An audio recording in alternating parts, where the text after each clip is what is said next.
La plupart des gens vivent comme un bateau ancré dans un port sûr. De là, tout semble stable, mais aussi immobile.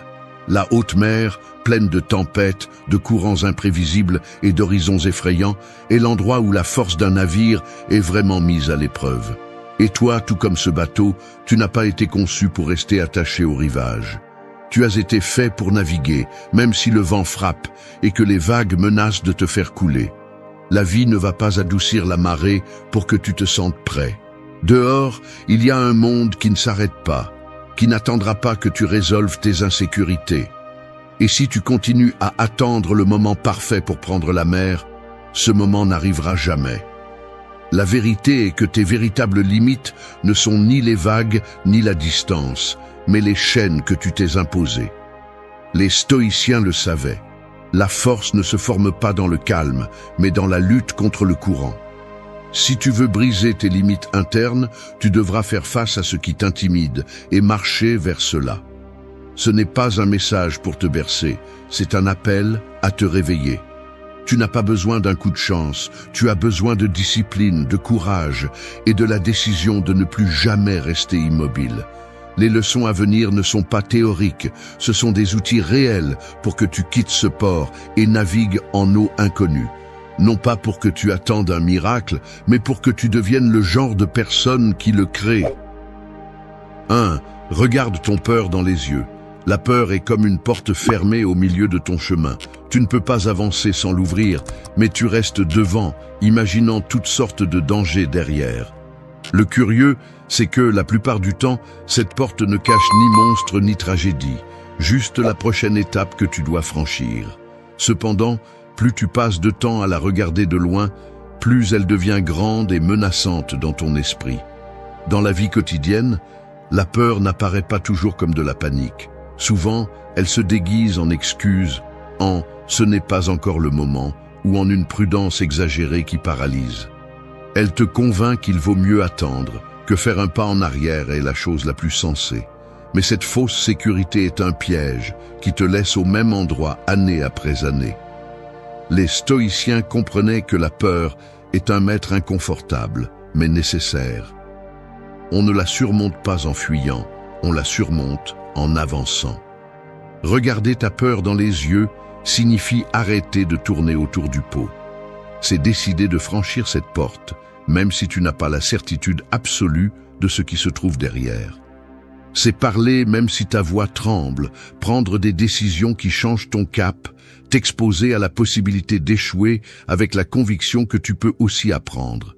Le courage n'est pas l'absence de peur, c'est l'action malgré la peur. Si tu regardes en arrière, tu trouveras sûrement des moments où la peur t'a arrêté.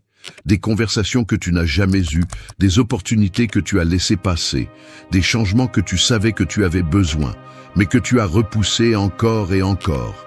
Chaque fois que tu cèdes, tu renforces la barrière. C'est pourquoi la première étape pour surmonter tes limites est d'empêcher la peur de grandir. Tu peux t'entraîner à l'affronter petit à petit. Si tu crains de prendre de grands risques, commence par résoudre de petits défis qui te dérangent. Parle, décide, agis dans des situations quotidiennes que tu évites normalement. N'attends pas de te sentir prêt à faire des pas importants, car la préparation parfaite n'existe pas. Ce qui existe, c'est la capacité d'avancer avec inconfort et de maintenir le cap malgré tout. Les stoïciens ne cherchaient pas à éliminer le risque de la vie, car ils savaient que c'était impossible. Ce qu'ils cherchaient, c'était à entraîner leur esprit à ne pas être paralysé par la peur. Quand tu affrontes la peur, tu envoies un message clair à ton intérieur. Je peux gérer ça et ce qui viendra après. Cette certitude devient la base de ta force mentale. Regarder la peur dans les yeux ne fera pas disparaître complètement, mais elle cessera de dicter ta vie. Cela signifie que, au lieu de rester spectateur, tu assumes le rôle de protagoniste. Chaque fois que tu décides d'agir malgré elle, tu la transformes en un outil pour grandir. La peur cesse d'être une porte qui bloque ton chemin et devient une porte que tu choisis d'ouvrir pour continuer à avancer. 2. Marche vers ce qui te met mal à l'aise. L'inconfort est comme le poids dans une salle de sport. Il n'est pas agréable de le soulever. Tes muscles brûlent et ton esprit te dit d'arrêter. Mais c'est précisément cette résistance qui te rend plus fort.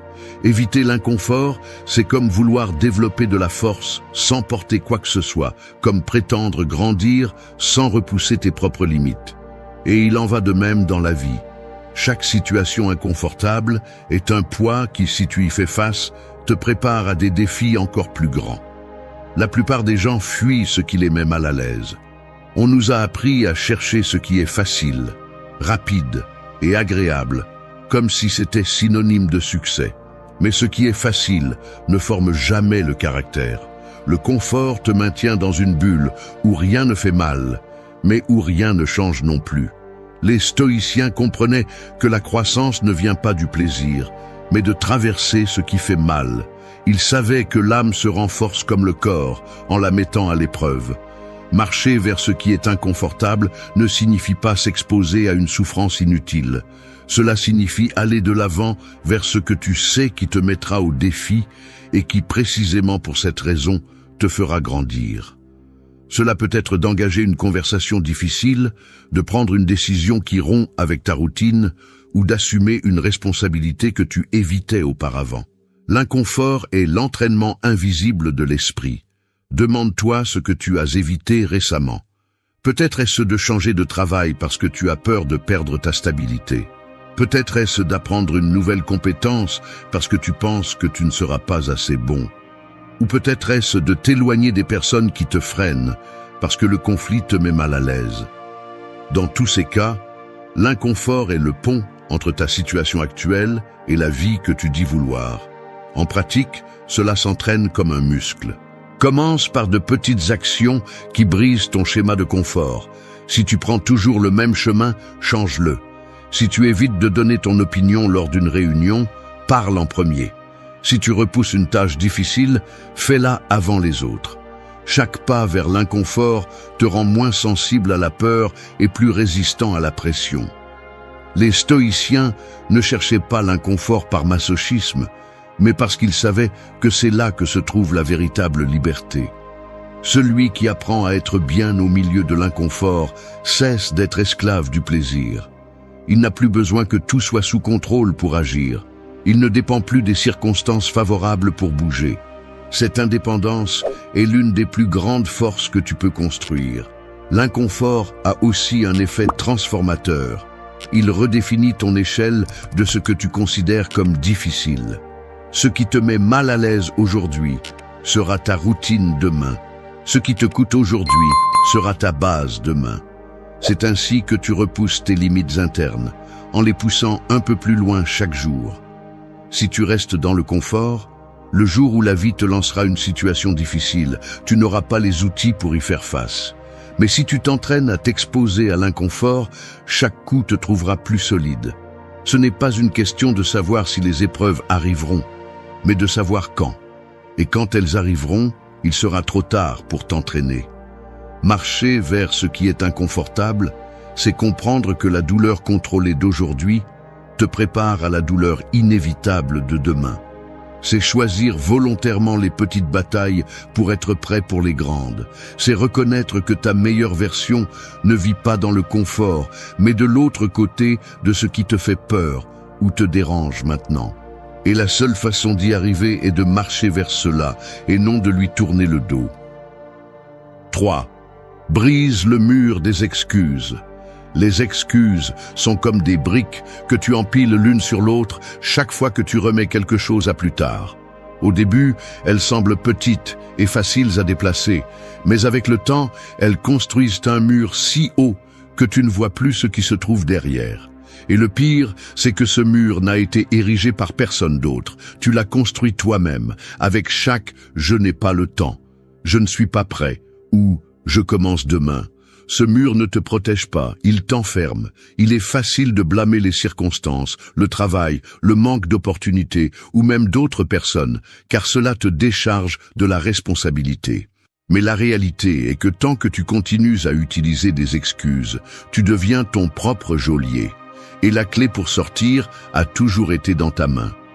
Les stoïciens n'acceptaient pas de se justifier par des facteurs externes. Ils savaient que tu ne contrôles pas tout ce qui se passe, mais tu contrôles toujours comment tu réagis. Quand tu accuses le monde, tu abandonnes avant de commencer. Quand tu reconnais ton rôle dans le résultat, tu récupères le pouvoir de le changer.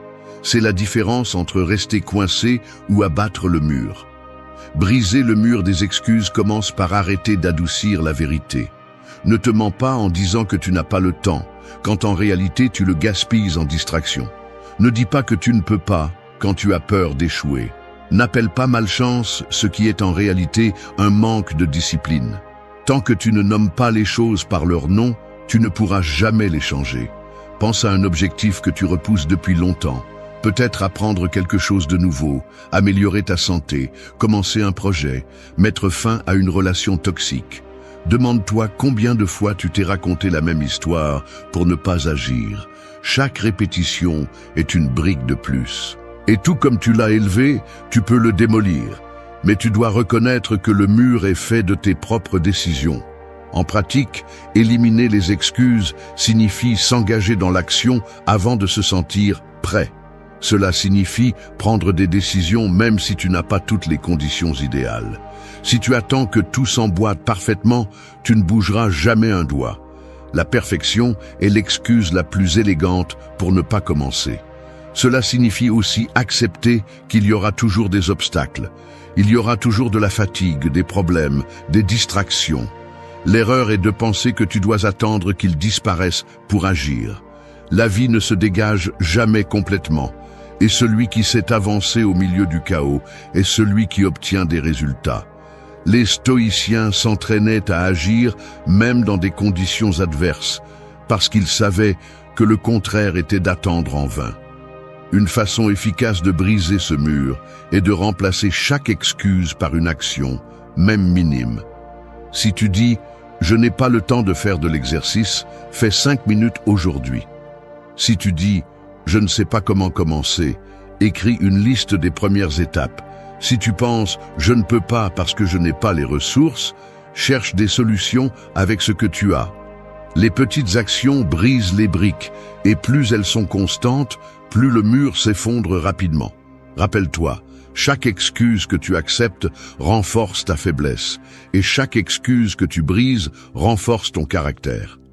La différence entre celui qui réussit quelque chose et celui qui ne le fait pas n'est souvent pas le talent ni les opportunités, mais la capacité de ne pas laisser les excuses gagner. Briser le mur des excuses, c'est reconnaître que personne ne viendra enlever ces briques pour toi. Soit tu les abats, soit tu restes à regarder la vie derrière elle, et chaque jour que tu passes à attendre, le mur grandit un peu plus. Alors arrête de le construire et commence à le démolir, parce que de l'autre côté se trouve la vie que tu dis vouloir, et il n'y a pas d'autre chemin pour y arriver que de passer par là où tu t'arrêtes aujourd'hui. 4. Forge ta vie avec discipline. La discipline est comme le feu qui façonne le métal. Sans chaleur, le métal reste rigide et sans forme, mais avec la température adéquate, il peut devenir une épée tranchante ou un outil puissant. Tu es ce métal, et la discipline est le feu qui définit ce que tu deviens. Sans elle, tes compétences, tes objectifs et ton potentiel restent bruts, sans polissage. Beaucoup confondent la discipline avec la motivation. Ils pensent qu'ils ont besoin de se sentir inspirés pour agir, mais la motivation est volatile, elle s'allume et s'éteint selon ton humeur. La discipline, en revanche, est l'engagement d'agir même lorsque tu n'en as pas envie. Les stoïciens l'ont compris. Il ne s'agit pas d'attendre l'impulsion parfaite, mais de faire ce que tu dois faire, parce que tu sais que c'est la bonne chose à faire. Forger ta vie avec discipline signifie concevoir un chemin et y rester, malgré la fatigue, les distractions ou les tentations. Cela signifie se lever à l'heure que tu as décidé, accomplir les tâches que tu as planifiées et ne pas négocier avec toi-même lorsque tu cherches des excuses pour céder. La discipline est une conversation constante entre la partie de toi qui veut avancer et celle qui veut du confort, et le résultat dépend de celle que tu écoutes le plus. Pense à un objectif important que tu as. Si tu le réduis à des impulsions de motivation, tu auras des moments d'avancement et de longues périodes de stagnation. Mais si tu le transformes en une routine disciplinée, le progrès sera constant. Peu importe si c'est apprendre une langue, améliorer ta condition physique ou construire une entreprise, la discipline est ce qui la soutient lorsque l'émotion initiale disparaît. La discipline n'est pas quelque chose que l'on trouve, c'est quelque chose que l'on entraîne. Commence par tenir de petites promesses envers toi-même. Si tu dis que tu vas faire quelque chose aujourd'hui, fais-le. Si tu prévois de consacrer 1 heure à une tâche, accomplis-la même si elle est inconfortable. Chaque fois que tu tiens parole, tu renforces ta confiance en toi. Et cette confiance devient une impulsion naturelle pour continuer à accomplir.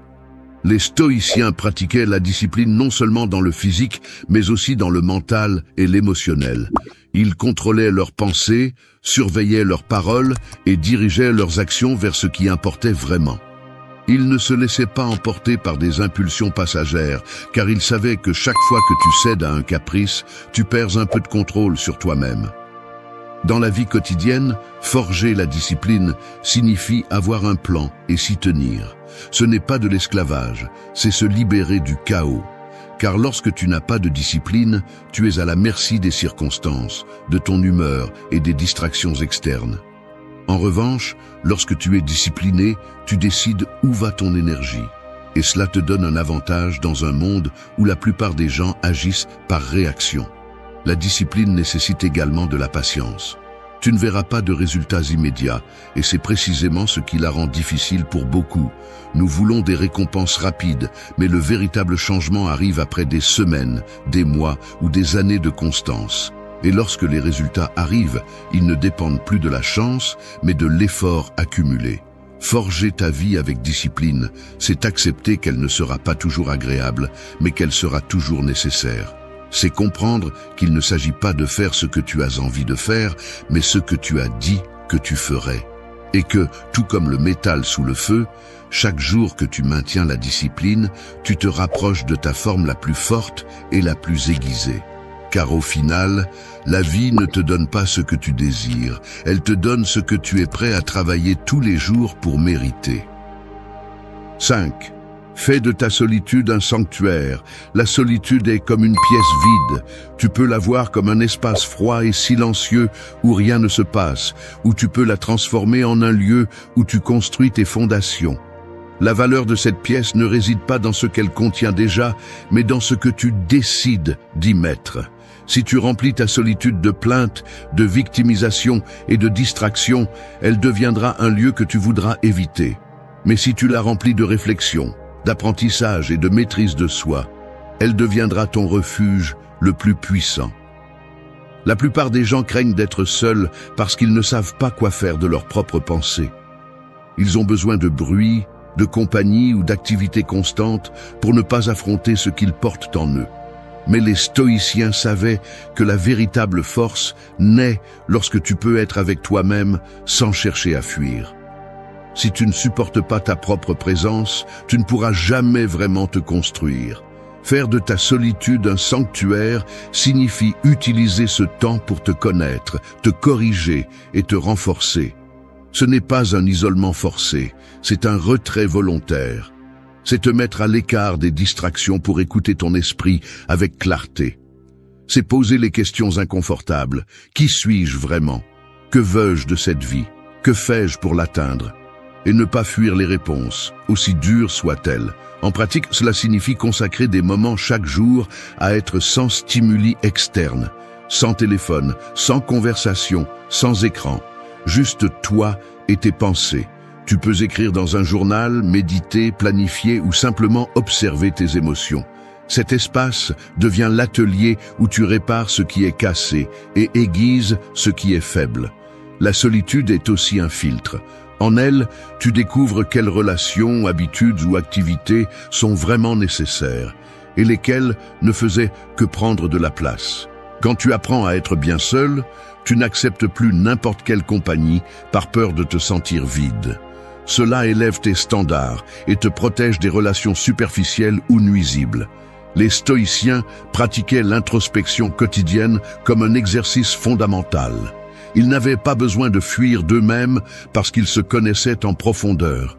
Et dans cette auto-observation, ils trouvaient le calme nécessaire pour agir avec clarté dans un monde chaotique. Ils comprenaient que si ton esprit n'est pas en ordre, tout ce qui est externe devient un bruit qui t'emporte. Faire de ta solitude un sanctuaire renforce également ton indépendance émotionnelle. Tu ne dépends plus des autres pour te sentir en sécurité. Tu apprends à générer ton propre équilibre, ta propre motivation et ta propre paix. Cela ne signifie pas que tu n'apprécies pas la compagnie, mais que tu n'en as pas besoin pour te sentir bien. Et c'est l'une des plus grandes libertés qui existent. Dans un monde qui idolâtre l'hyperconnexion et la distraction constante, la solitude est un acte de rébellion. C'est dire « je peux me déconnecter du bruit et rester en contrôle ». La plupart des gens craignent ce silence parce que c'est là que se révèlent les vérités qu'ils ont évitées. Mais ces vérités sont celles qui te donnent le pouvoir de changer. Si tu veux que ta solitude soit un sanctuaire et non une prison, arrête de la voir comme une punition. Commence à l'utiliser comme l'espace où tu entraînes ton esprit, comme le lieu où tu conçois ta vie sans pressions externes. Ainsi, lorsque tu reviens au monde, tu emportes avec toi une force qui ne dépend de personne d'autre. Fais de ta solitude un sanctuaire et tu découvriras que tu n'es jamais vraiment seul, car tu as toujours toi-même. Et si tu réussis à être ta meilleure compagnie, aucune tempête extérieure ne pourra briser ta tranquillité intérieure. La solitude cesse d'être un vide et devient la base sur laquelle tu construis tout le reste. 6. Sculpte ton esprit comme de l'acier. L'esprit est comme un métal brut. Si tu ne le travailles pas, il rouille, s'affaiblit et se brise facilement. Mais si tu le soumets au feu de l'effort et au marteau de la discipline, il se durcit et s'aiguise jusqu'à devenir un outil capable de couper n'importe quel obstacle. Tout comme le forgeron façonne l'acier coup après coup, tu peux modeler ton esprit pensée après pensée, habitude après habitude. La plupart des gens prennent plus soin de leur apparence physique que de leur force mentale, et c'est une erreur qui se paie tôt ou tard. Un corps fort avec un esprit faible est comme une épée aiguisée faite d'un métal mou. Elle semble puissante, mais elle se brise au premier impact. Les stoïciens savaient que tout commence dans l'esprit. Si tu l'entraînes, tu peux résister aux tempêtes les plus dures. Si tu le négliges, la moindre difficulté te fait tomber.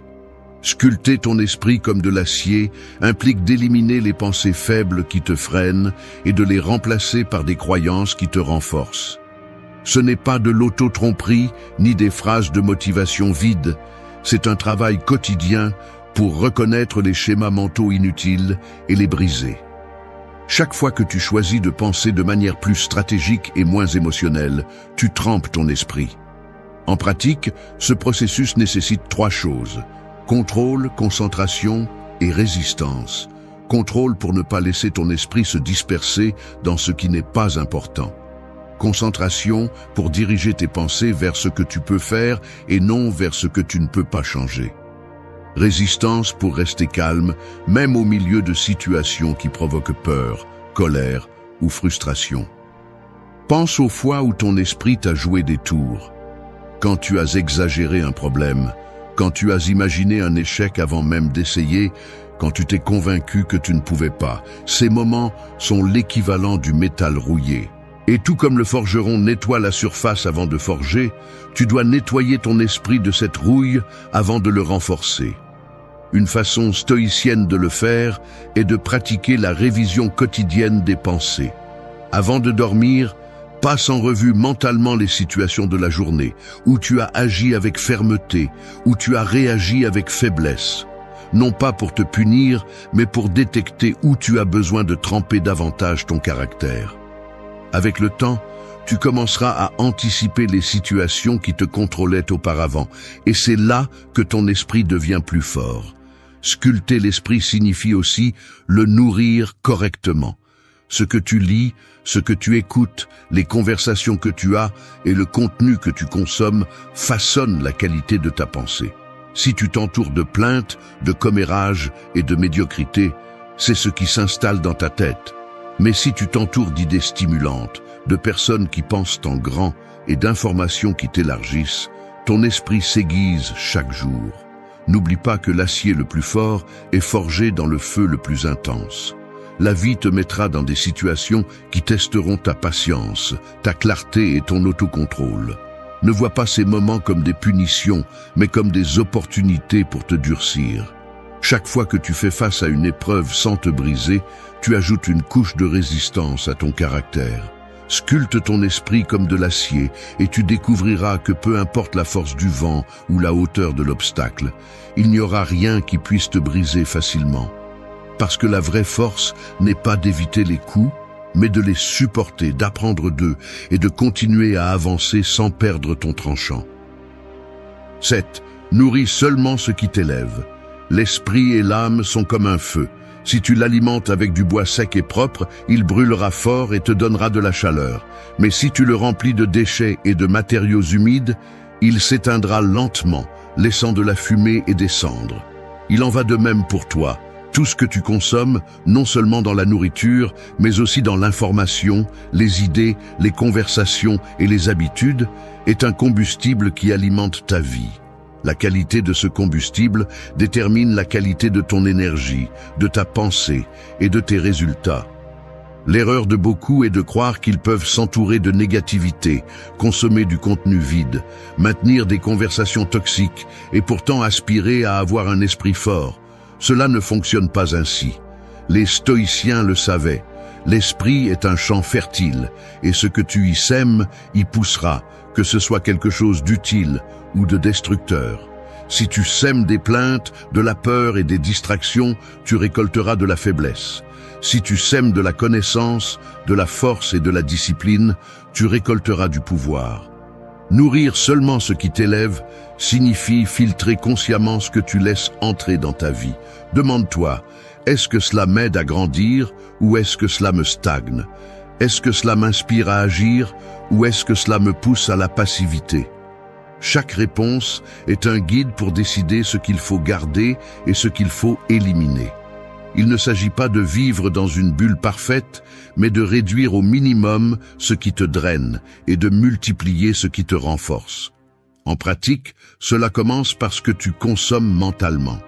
Si tu passes des heures exposé à des nouvelles alarmistes, à des réseaux sociaux remplis de comparaisons et à des conversations sans sens, tu ne peux pas espérer une clarté mentale, ni une motivation. Ton esprit devient un reflet de ce que tu lui donnes à manger.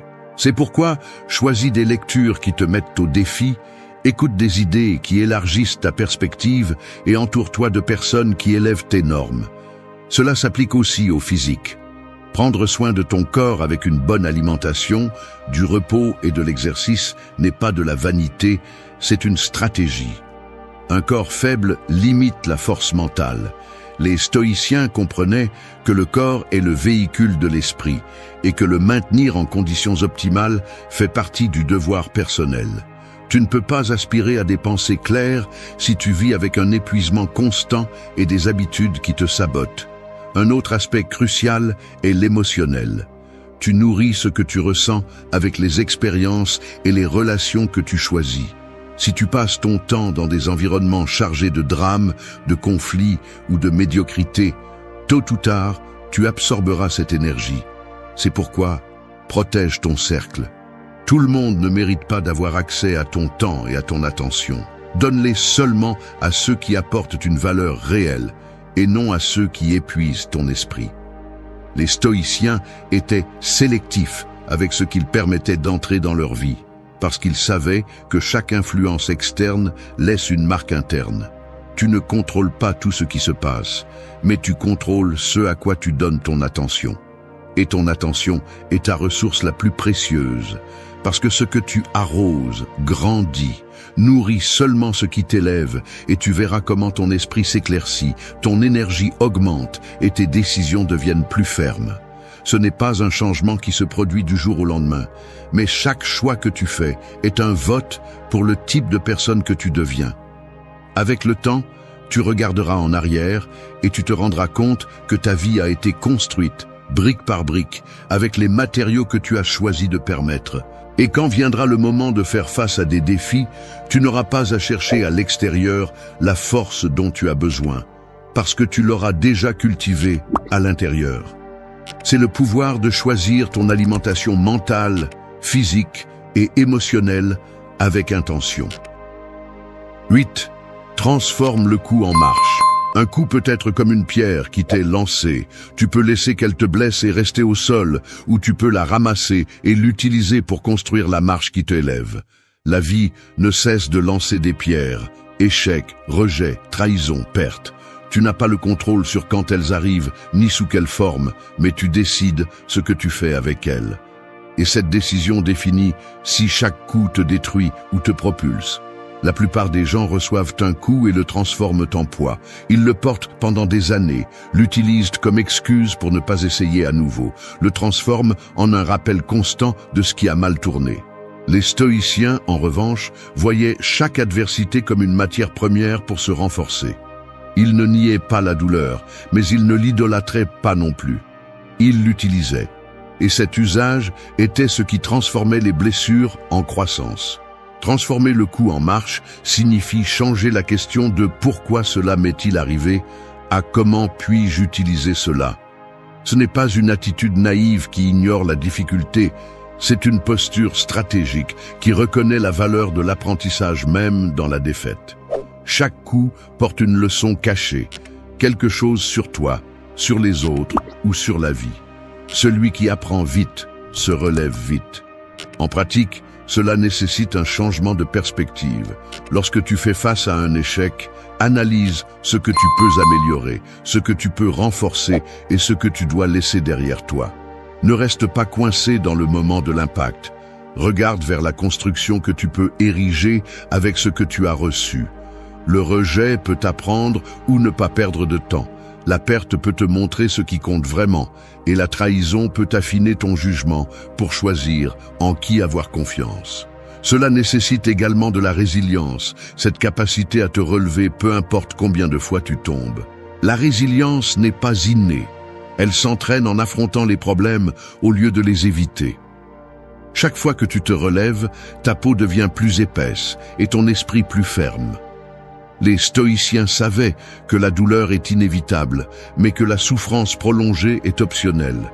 Et ce choix dépend de toi. Transformer les coups en marche implique également de te détacher du rôle de victime. Si tu blâmes toujours les circonstances, tu abandonnes ton pouvoir. Si tu assumes la responsabilité, même si tout n'a pas été de ta faute, tu récupères la capacité de décider de la prochaine étape. Le victimisme t'enferme dans le passé. La responsabilité t'ouvre les portes de l'avenir. Dans la vie quotidienne, chaque coup peut être utilisé comme motivation pour construire quelque chose de mieux. Si quelqu'un doute de toi, utilise-le comme carburant pour t'améliorer. Si tu échoues dans un projet, utilise-le pour perfectionner ta stratégie. Si tu fais face à un obstacle inattendu, transforme-le en une opportunité pour entraîner ta patience et ta créativité.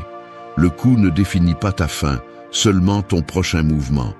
Avec le temps, tu te rendras compte que beaucoup de tes réalisations ont été construites sur des moments qui semblaient être des défaites, que les marches les plus solides de ta vie sont faites de pierres qui t'ont blessé une fois, et que, grâce à eux, tu es maintenant à un endroit où tu ne serais pas arrivé si tout avait été facile. Transforme le coup en marche et tu arrêteras de craindre l'adversité. Parce que tu comprendras que chaque impact est une invitation à monter, pas un ordre de rester en bas. Et quand tu arriveras plus haut, tu pourras regarder en arrière et voir que la force que tu as aujourd'hui ne vient pas des jours confortables, mais des batailles que tu as décidé d'utiliser pour grandir. Merci d'être resté jusqu'à la fin de la vidéo.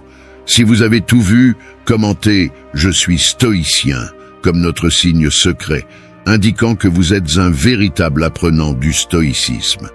N'oubliez pas de vous abonner et de liker la vidéo si elle vous a plu. Rendez-vous dans la prochaine vidéo et rappelez-vous, continuez à...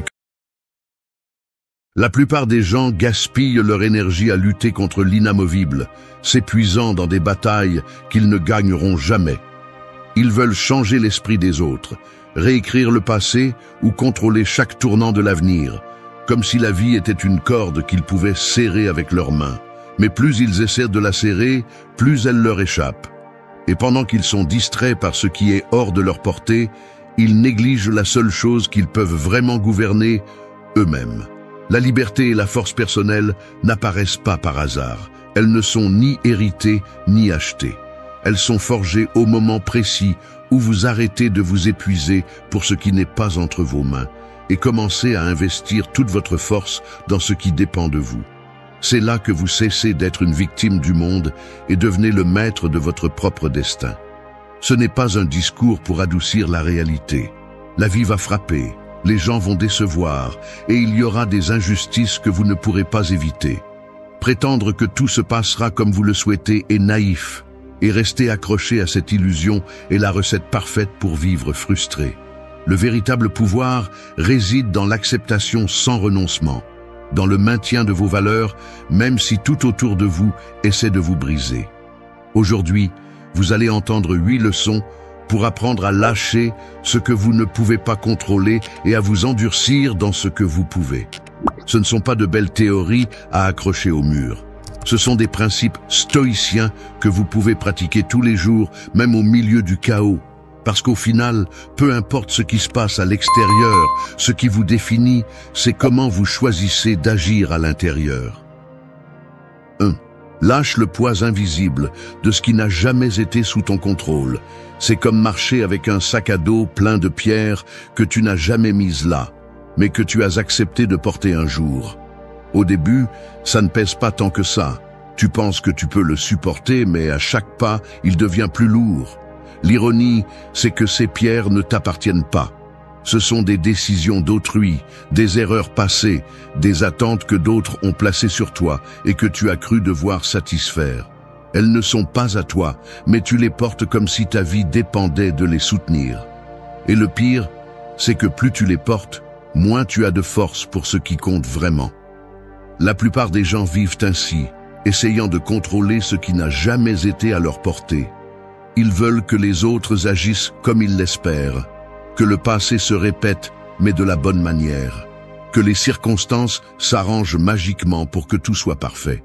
Mais la vie ne fonctionne pas ainsi.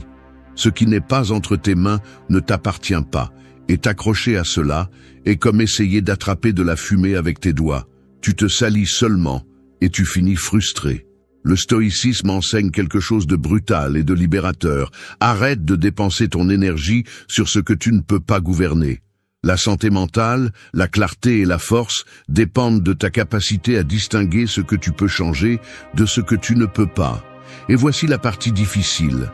Lâcher n'est pas un acte passif, ce n'est pas abandonner, c'est une décision consciente qui demande plus de force que de s'accrocher. Parce que quand tu lâches, tu n'as plus d'excuses pour ne pas agir sur ce que tu peux faire aujourd'hui. Demande-toi, combien d'heures de ta vie as-tu perdu à imaginer ce que tu aurais dû dire lors d'une dispute qui s'est terminée il y a des années? Combien d'énergie as-tu gaspillé en essayant de faire voir ta valeur à quelqu'un qui ne veut pas le faire? Combien de jours as-tu vécu en attendant qu'une personne, une entreprise ou une situation change pour enfin te sentir bien? C'est le piège. Croire que ta paix dépend d'un changement qui ne viendra jamais de l'extérieur. Quand tu décides de lâcher prise, cela ne signifie pas que la douleur ou la déception disparaissent immédiatement. Cela signifie que tu ne leur donnes plus le contrôle de ton présent. Cela signifie que tu brises ce lien invisible qui te maintenait attaché à quelque chose qui ne fait que t'épuiser. Et cela ne libère pas seulement de l'espace mental, mais cela récupère ta force pour ce qui est vraiment sous ton pouvoir, tes décisions, tes habitudes, ta façon de réagir. Imagine un archer. Il ne peut pas contrôler le vent, mais il peut contrôler la tension de la corde, la position de l'arc et son propre pouls. S'il est obsédé par le vent, il échouera toujours. S'il se concentre sur ce qu'il peut maîtriser, il augmentera ses chances de réussir. C'est ainsi que fonctionne ta vie. Tu ne peux pas manipuler le cours de tout, mais tu peux affiner ta visée interne. Lâcher ce que tu ne contrôles pas est un acte de discipline quotidienne. c'est te lever chaque matin et te rappeler que tu n'es pas ici pour satisfaire des attentes impossibles, ni pour revivre des scènes qui sont déjà derrière toi. Tu es ici pour agir là où tes actions ont un poids réel. Et chaque fois que tu détournes ton attention de l'incontrôlable et que tu la concentres sur ce que tu peux bouger, tu deviens plus fort, plus libre et moins dépendant de l'instabilité du monde. Arrête d'être le porteur d'un fardeau qui n'a jamais été le tien. Ouvre le sac à dos, jette les pierres par terre et continue à marcher avec ce qui t'appartient vraiment. C'est ça, la véritable libération. Ne pas vivre piégé par ce que tu ne peux pas contrôler, mais être le maître absolu de ce que tu peux. 2. Ne sacrifie pas ta paix en essayant de tordre la volonté des autres. Essayer de changer l'esprit de quelqu'un qui ne veut pas écouter est comme pousser une porte qui s'ouvre vers toi. Plus tu appliques de force, plus tu accumules de frustration. La plupart des gens ne se rendent pas compte que leur énergie est gaspillée dans des tentatives inutiles de contrôler ce que les autres pensent, ressentent ou décident. Ils pensent qu'avec les bons mots, avec assez d'insistance ou en démontrant plus que nécessaire, ils réussiront à faire agir l'autre comme ils l'espèrent. Mais la réalité est implacable. Tu ne peux pas tordre une volonté qui ne veut pas se plier. Ta paix est une ressource limitée, et chaque fois que tu la donnes pour essayer de changer l'inchangeable, tu t'appauvris. Il y a des gens qui passent des années dans des relations, des emplois ou des disputes où tout tourne autour de la conviction d'amener les autres à faire ce qui est juste selon leur point de vue. Et dans ce processus, ils oublient que la première personne qu'ils doivent prendre soin et protéger est eux-mêmes. Le stoïcisme ne consiste pas à devenir indifférent, mais à reconnaître que l'influence a des limites et que ta sérénité ne peut pas dépendre de ce que quelqu'un d'autre décide de faire de sa vie. Ce n'est pas de la lâcheté que d'arrêter d'essayer de changer quelqu'un, c'est du respect pour ton énergie. Le philosophe Épictète le disait clairement, la seule chose que tu contrôles sont tes pensées et tes actions. Prétendre contrôler le reste est entrer dans un combat perdu dès le départ. Et le plus destructeur dans cette bataille n'est pas de la perdre, mais de renoncer en chemin à ton calme, à ta clarté mentale et même à ton estime de soi. Pense à une rivière. Tu peux la naviguer, t'adapter à son courant ou choisir la rive sur laquelle tu veux être, mais tu ne peux pas arrêter son flux. Essayer de changer son cours avec tes seules mains est absurde. Avec les gens, c'est la même chose. Tu peux influencer, inspirer ou donner l'exemple, mais tu ne peux pas décider pour eux. Chaque fois que tu essaies, tu envahis un territoire qui ne t'appartient pas et tôt ou tard, cela a un prix. Dans la vie quotidienne, cela se voit dans les petites choses. Vouloir qu'un ami adopte tes habitudes, espérer que ton partenaire agisse toujours selon ta façon de penser ou te frustrer parce qu'un collègue de travail ne partage pas ton niveau d'engagement. Cela ne signifie pas que tu ne peux pas exprimer tes idées ou fixer des limites. Cela signifie que, une fois que tu as fait cela, tu dois accepter que le reste n'est pas entre tes mains. Et cette acceptation est un acte de force, pas de résignation. Quand tu renonces à l'obsession de changer la volonté des autres, tu découvres quelque chose de puissant. Tu récupères de l'espace mental pour construire ce qui dépend de toi. Au lieu d'investir ton temps à convaincre quelqu'un de te valoriser, tu peux l'utiliser pour augmenter ta propre valeur.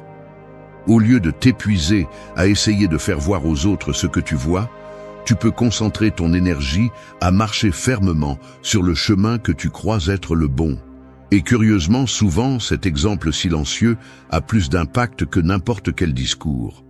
Rappelle-toi que chaque fois que tu sacrifies ta paix pour forcer quelqu'un d'autre à agir comme tu le souhaites, tu donnes ce que tu as de plus précieux en échange de quelque chose qui ne se produira peut-être jamais.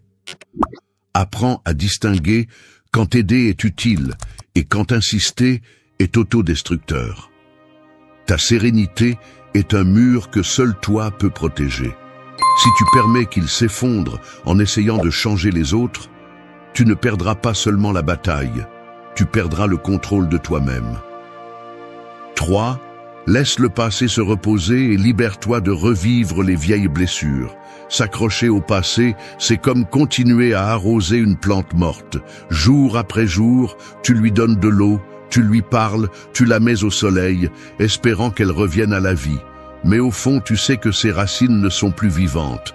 Et pendant que tu dépenses ton énergie sur ce qui ne fleurira plus, tu négliges le jardin qui peut encore grandir.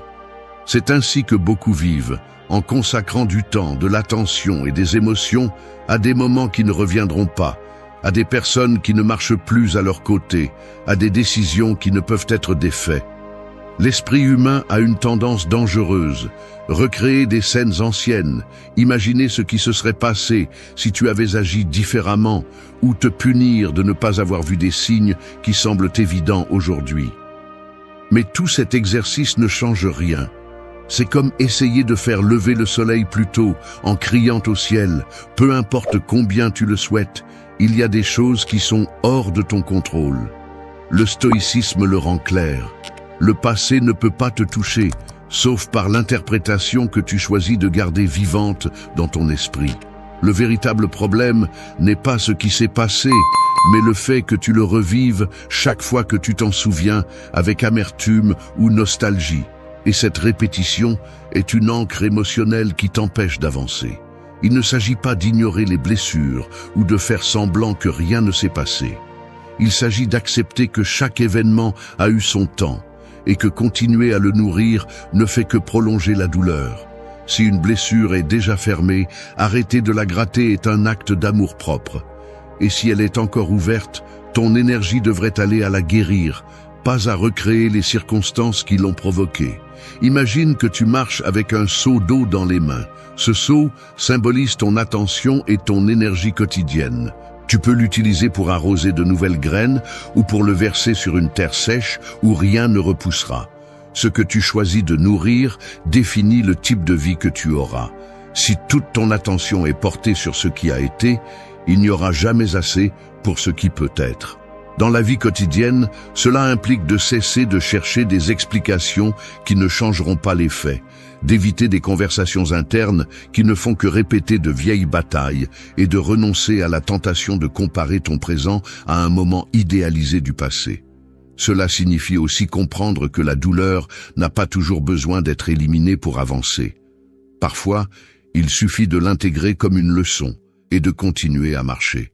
Le passé n'est pas ton ennemi, mais il n'est pas non plus ta maison. Sa valeur réside dans ce qu'il t'a appris, pas dans ce que tu continues à revivre. Lorsque tu choisis de le laisser se reposer, tu récupères la force qui était auparavant piégée dans les souvenirs et tu la mets au service de ton présent. Et c'est là que naît la véritable liberté. Lorsque ce que tu as vécu cesse d'avoir le pouvoir de dicter ce que tu vas vivre. Arrête d'arroser la plante morte. Regarde à nouveau ton jardin. Il y a des graines qui attendent que tu leur donnes l'opportunité de grandir. Et le seul qui peut le faire, c'est toi.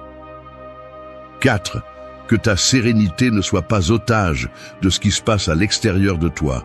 Vivre en fonction de la tranquillité que te donnent les circonstances, c'est comme laisser un inconnu conduire ta voiture pendant que tu es assis à l'arrière. Il se peut que parfois le voyage soit tranquille, mais à tout moment, il peut tourner brusquement, accélérer sans prévenir, ou même avoir un accident, et tu n'auras aucun contrôle. Si ta sérénité dépend de ce qui se passe à l'extérieur, ce n'est pas de la sérénité, c'est une illusion fragile qui se brise au premier coup de réalité. La plupart des gens vivent ainsi, croyant qu'ils seront en paix lorsque leur environnement sera en ordre. Lorsque les autres agiront comme ils l'espèrent, lorsque les nouvelles seront favorables, lorsque le temps sera parfait, lorsque le patron arrêtera de faire pression, ou lorsque les problèmes disparaîtront. Mais ce quand est un piège, car il y aura toujours quelque chose qui échappe à ton contrôle. Si ta tranquillité dépend de facteurs externes, tu vis dans un état constant de vulnérabilité, comme une bougie allumée exposée au vent. Le stoïcisme enseigne que la véritable tranquillité se construit de l'intérieur. Il ne s'agit pas de devenir indifférent au monde, mais de comprendre que ce qui se passe à l'extérieur n'a pas à dicter ton état intérieur. Tu peux être au milieu du bruit, du chaos, de l'incertitude, et pourtant rester ferme. Non pas parce que tu ignores ce qui se passe, mais parce que ton centre n'est pas lié à cela. Pense à un phare au milieu d'une tempête. Les vagues le frappent, le vent rugit, La nuit est noire, mais sa lumière reste allumée. Il ne dépend pas de la mer pour briller. Il n'a pas besoin que le temps soit parfait pour remplir sa fonction. Ta tranquillité doit être ainsi, inébranlable même lorsque tout autour semble s'effondrer. En pratique, cela signifie apprendre à reconnaître quand ta paix est prise en otage par l'extérieur. Peut-être est-ce une dispute qui persiste dans ton esprit bien après qu'elle soit terminée. Peut-être est-ce une mauvaise nouvelle qui te consume des heures d'inquiétude sans que tu puisses faire quoi que ce soit à ce sujet. Peut-être est-ce l'humeur d'une autre personne que tu finis par adopter comme si elle était la tienne. C'est là que tu dois t'arrêter et te rappeler que tu décides de ce qui entre et de ce qui ne rentre pas dans ton espace intérieur. La discipline mentale est clé. Si tu permets à chaque événement extérieur d'avoir un accès libre à ta tranquillité, tu vivras comme une marionnette des circonstances. C'est pourquoi il est essentiel de t'entraîner à revenir à ton centre encore et encore, pour couper les fils invisibles qui relient ton humeur à ce que tu ne contrôles pas. Cela ne signifie pas que tu dois t'isoler du monde ou devenir froid. Cela signifie que, bien que tu ressentes et participes à ce qui se passe, ta stabilité ne dépend pas du fait que tout soit sous contrôle. C'est comprendre que les vagues peuvent être hautes, mais si l'ancre est solide, le bateau ne coule pas. Le jour où ta tranquillité cessera d'être l'otage de l'extérieur, tu retrouveras un pouvoir inestimable. Tu pourras te déplacer dans la vie avec une liberté que beaucoup ne connaissent pas, car tu ne seras pas à la merci des changements, des personnes, ni des revirements inattendus. Il ne s'agit pas d'éviter la tempête, mais de devenir ce phare qui continue à briller, peu importe combien la mer est violente. 5. Concentre ton énergie uniquement sur ce que tu peux transformer aujourd'hui. Ton énergie est comme le tranchant d'une épée. Si tu la frappes contre un mur de pierre, tu ne réussiras qu'à l'ébrécher et à la rendre inutile quand tu en auras vraiment besoin. Chaque jour, tu te réveilles avec ce tranchant prêt à ouvrir des chemins, à couper des obstacles et à défendre ce qui est à toi. Mais si tu l'uses dans des batailles que tu ne peux pas gagner, dans des causes qui ne dépendent pas de toi ou dans des conflits qui n'existent que dans ta tête, viendra le moment décisif et tu découvriras que tu n'as plus la force ni la précision pour agir. Beaucoup vivent ainsi, dépensant le meilleur d'eux-mêmes dans ce qu'ils ne peuvent pas modifier. Ils se perdent dans des discussions qui ne changent rien, alimentent des inquiétudes qui n'ont pas de solution immédiate et sont obsédés par des résultats qui sont hors de leur portée. Et le pire, c'est qu'ils ne se rendent pas compte que cette dispersion est ce qui les empêche d'avancer dans ce qu'ils pourraient réellement transformer. Le stoïcisme est clair. Tu dois être un gardien jaloux de ton énergie. Avant d'investir de l'effort, demande-toi si ce coup va ouvrir une porte ou si tu vas simplement affaiblir ton épée. Ce n'est pas de la lâcheté de choisir ses batailles, c'est de l'intelligence stratégique. Le guerrier qui attaque tout ce qui bouge n'est pas courageux, il est imprudent et finit par tomber avant l'heure. Pense aux heures que tu perds à réagir aux provocations, à l'énergie que tu dépenses en essayant de changer l'opinion de quelqu'un qui ne veut pas écouter, ou aux jours que tu passes à tourner en rond sur des problèmes qui n'ont pas de solution immédiate.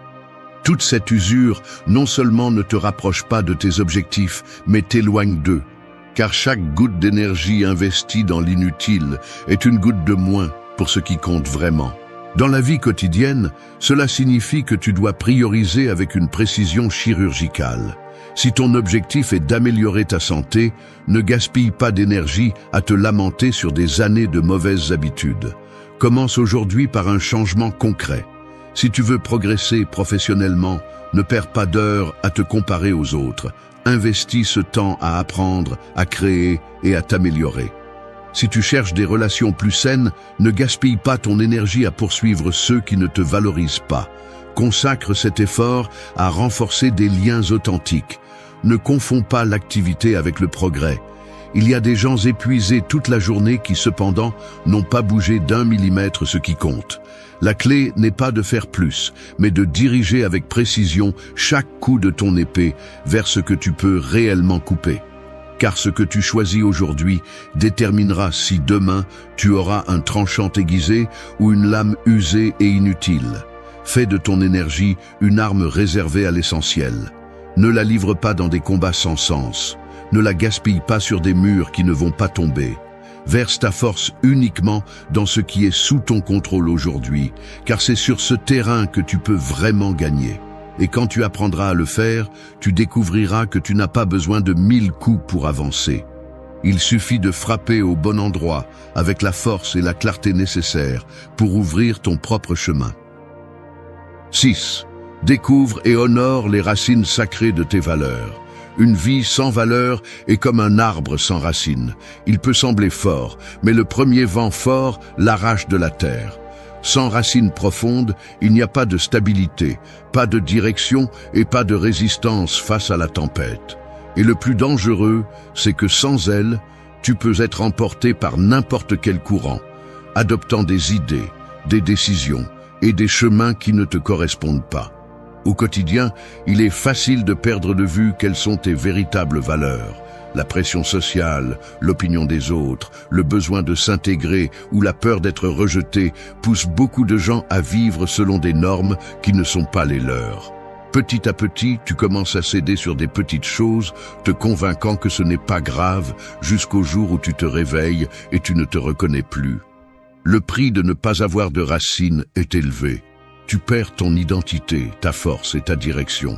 Le stoïcisme enseigne que tes valeurs sont la boussole qui doit guider toutes tes décisions. Ce ne sont pas de jolies phrases à partager quand tout va bien, mais des principes qui doivent te soutenir quand tout se complique. Et pour qu'ils soient réels, tu dois d'abord les découvrir. Il ne s'agit pas de répéter ce que tu penses que tu devrais valoriser, mais d'identifier ce qui est absolument non négociable pour toi, même si cela implique de perdre des opportunités, des relations ou des commodités.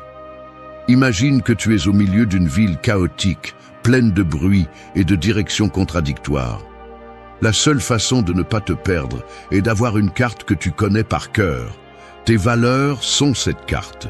Quand tu sais quelles sont tes valeurs, peu importe combien de bruit il y a à l'extérieur ou combien de pression ils essaient de te mettre, ton chemin reste clair.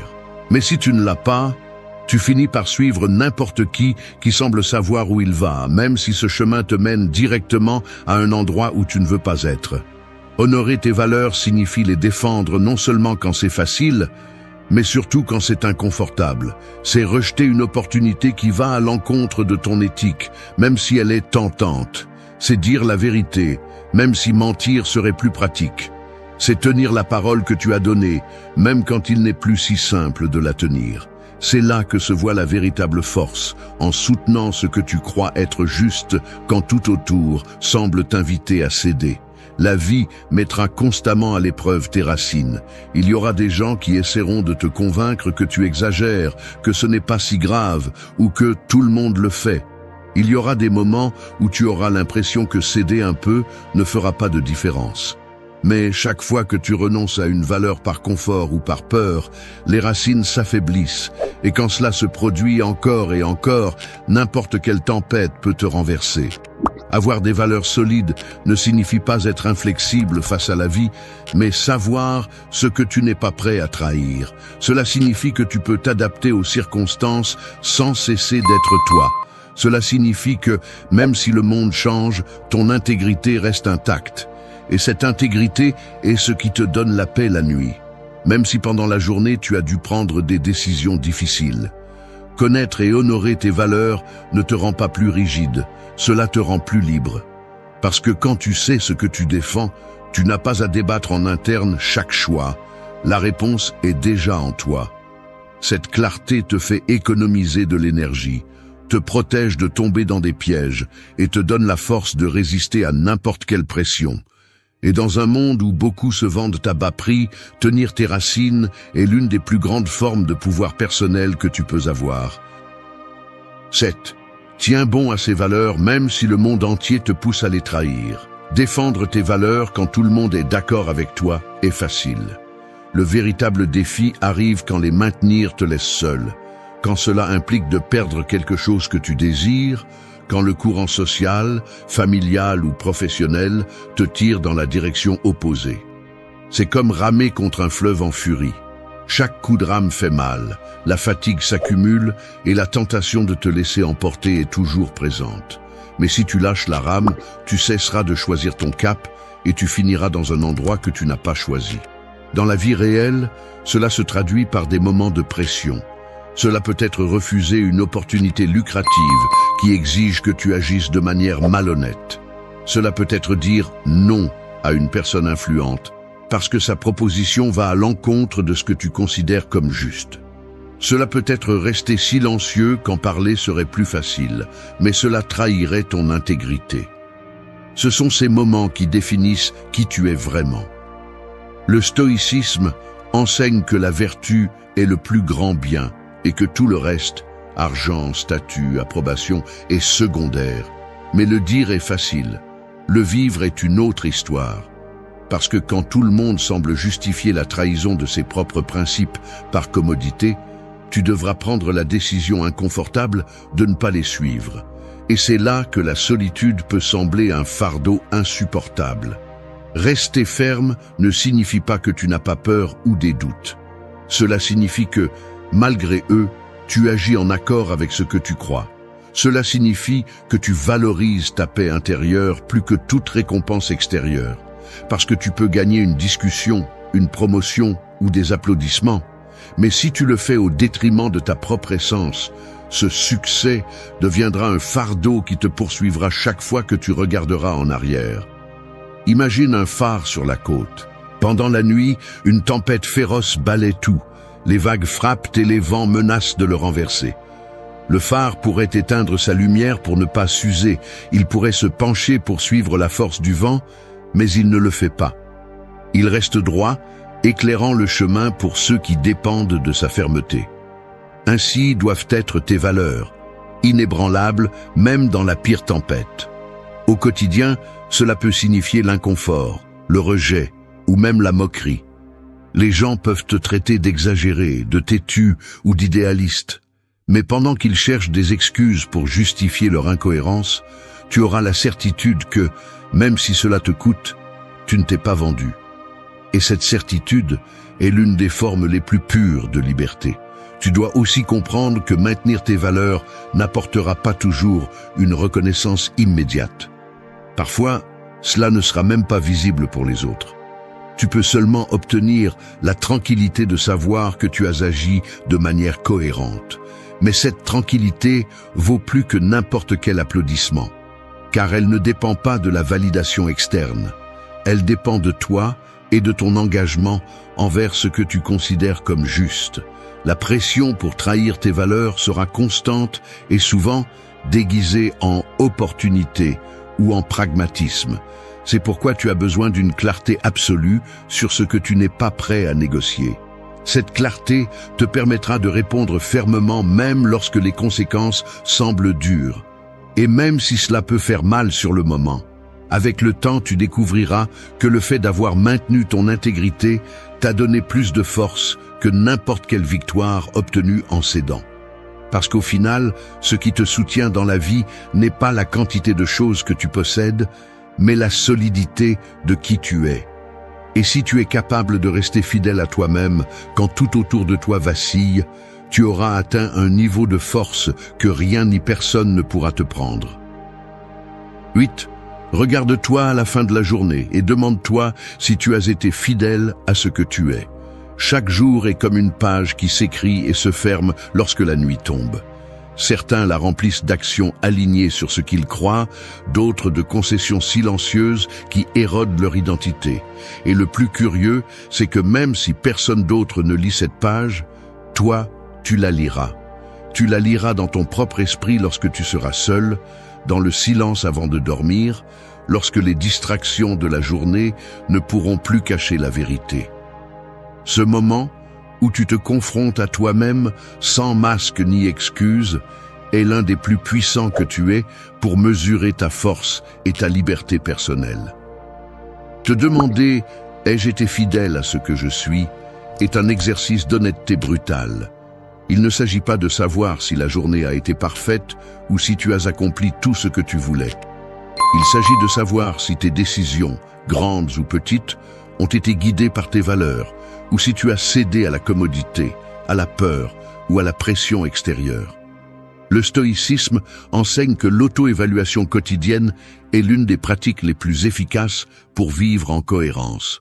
Marc Aurèle le faisait, réfléchissant chaque nuit sur ce qu'il avait bien fait et sur ce qu'il pouvait améliorer. Non pas comme un acte de culpabilité, mais comme un moyen de ne pas laisser les erreurs s'accumuler sans être corrigées. Cette pratique ne nécessite pas de rituel complexe. Tout ce qu'elle requiert, c'est le courage de ne pas te mentir. La plupart évitent cet exercice parce qu'il est inconfortable. Il est plus facile de se distraire avec un écran ou de rester dans des conversations vides que de regarder en face les fois où tu as agi contre toi-même. Mais c'est là que réside la différence entre celui qui vit en automatique et celui qui vit avec intention. Le premier répète les mêmes schémas sans s'en rendre compte. Le second ajuste le cap chaque jour pour ne pas s'éloigner de ce qui est important. Imagine que tu conduis un bateau en pleine mer. Si tu ne vérifies pas la boussole de temps en temps, même si l'écart est petit, tu finiras à des kilomètres de ta destination. Cette vérification quotidienne est ta question interne. Ai-je agi aujourd'hui selon ce que je crois? Il se peut que la réponse soit non et que cela fasse mal, mais il vaut mieux ressentir cette douleur à temps et corriger le cap que de découvrir des années plus tard que tu as vécu une vie que tu ne reconnais pas comme la tienne. En pratique, cet exercice signifie passer en revue tes actions sans te tromper. As-tu défendu tes valeurs lorsque l'occasion s'est présentée? As-tu été honnête avec toi-même? As-tu dépensé ton énergie sur ce que tu pouvais changer ou l'as-tu gaspillé sur ce qui était hors de ton contrôle? La réponse n'a pas besoin d'être parfaite, mais elle doit être sincère. Parce que l'amélioration réelle commence lorsque tu oses voir ce que tu n'aimes pas et que tu décides d'agir pour le changer.